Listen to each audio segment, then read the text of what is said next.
యేసుక్రీస్తు నామములో మీకందరికీ హృదయపూర్వక వందనాలు తెలియపరుస్తూ ఈ ఉదయ కాలమున మీకు శుభవందనములు కూడా తెలియపరుస్తూ ఈ యొక్క చక్కటి ఆత్మీయ ఆహారం అనే ఈ కార్యక్రమానికి మిమ్మల్ని ప్రేమపూర్వకంగా ఆహ్వానిస్తూ ఉన్నాను. బాగున్నారు కదూ? చక్కగా రాత్రి అందు నిద్రపోయి ఉంటున్నారా? లేకపోతే ఏవేవో ఆలోచనల చేత చాలా బాధపడుతూ ఉన్నారా? దిగులు పడుచు ఉన్నారా? దేవుని యొక్క ఆశీర్వాదము ప్రతి ఒక్కరికి దేవుడు ఇవ్వాలని ఆశపడుచు ఉంటాడు. చూడండి, ఈ మాట ఒక్కసారి మీరు వినండి. 26వ అధ్యాయం, ఆదికాండం 26వ అధ్యాయము 12వ వచనాన్ని చూస్తే, ఇస్సాకు ఆ దేశమందున్నవాడై విత్తనము వేసి ఆ సంవత్సరము 100 ఫలము పొందెను. యెహోవా అతన్ని ఆశీర్వదించెను గనక ఆ మనుషుడు గొప్పవాడాయను. ప్రియ సోదరి సోదరుడా, నువ్వు విత్తనం వేస్తూ ఉన్నావా? ఇస్సాకు విత్తనం వేశాడు కాబట్టే దేవుడు అతన్ని ఆశీర్వదించాడు. ఈనాడు చాలామంది యవనస్తులు ఇళ్లలోనే కూర్చుంటూ అలా కాలక్షేపం చేసేస్తూ ఉన్నారు.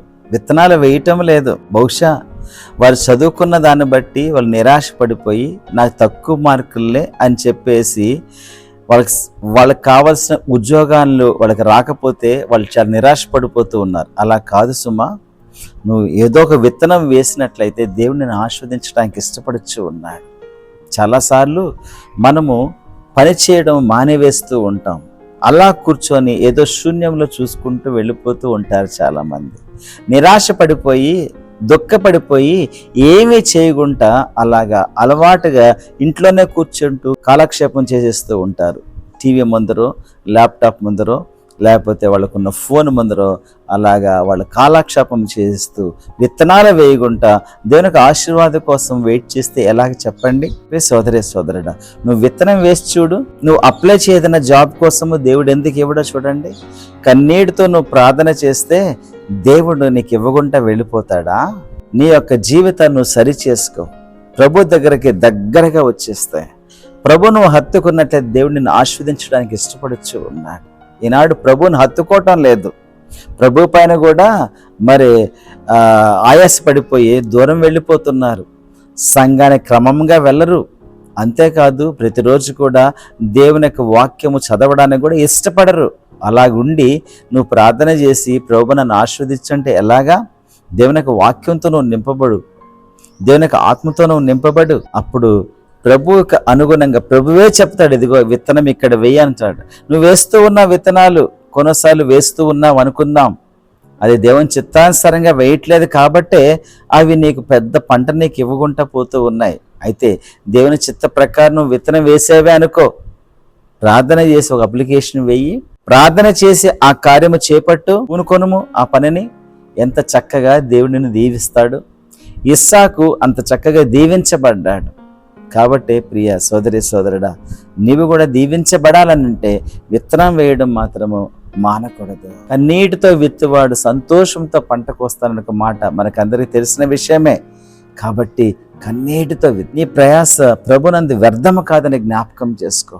God is then on your side. నీ పక్షాన ప్రభు ఉన్నాడు. నీకు చక్కటి ఉద్యోగం ఇస్తాడు, నీకు చక్కటి దారి దీపిస్తాడు. నీ బిజినెస్లో కూడా చక్కగా దేవుడు దీవించడానికి ఇష్టపడుచున్నాడు. అయితే నువ్వు దేవుని ప్రకారంగా నువ్వు విత్తనం వేయడం నేర్చుకోవాలి. దేవుని కోసం విత్తనం వేయాలి. దేవుడు నిజంగా నీ యొక్క జీవితంలో నీకు జయ జీవితం ఇవ్వడానికి ఇష్టపడుచు ఉన్నాడు.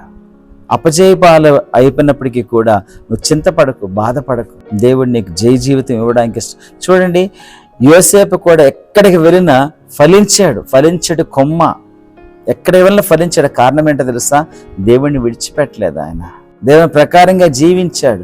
తన పరిశుద్ధతని విడిచిపెట్టలేదు. చక్కగా పరిశుద్ధంగా జీవించడానికి ప్రయాసపడ్డాడు. అలానే నిజంగా విత్తనాలు వేయడం కూడా మనం నేర్చుకోవాలి. అలా వేయకపోతే నిజంగా ఎలా దీవించబడతాం ఆలోచన చేయండి. తన పనిలో నిపుణత గల వారిని చూచితివా, రాజులు ఎదుట నిలుస్తాడంట. నీ పనిలో నువ్వు చక్కగా ఉంటున్నావా?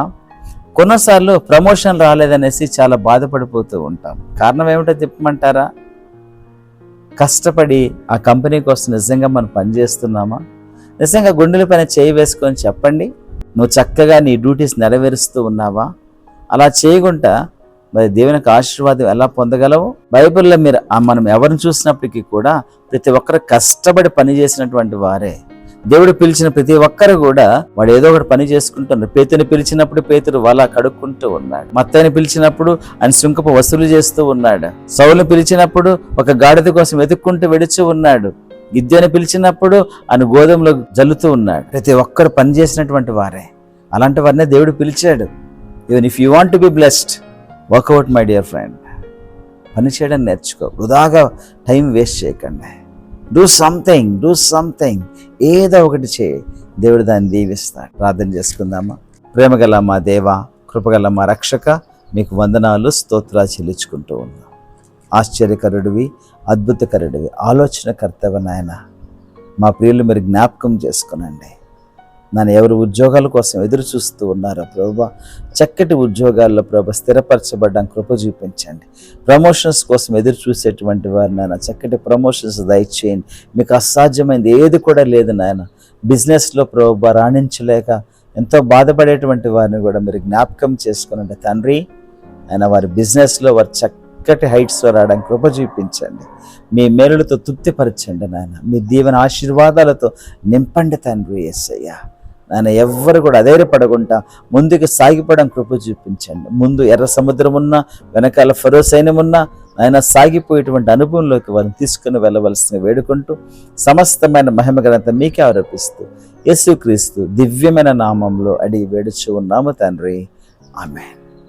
సోదరుడా, నిరాశపడకు, దిగులు చెందకు, అయితే విత్తనం వేయి. God will bless you.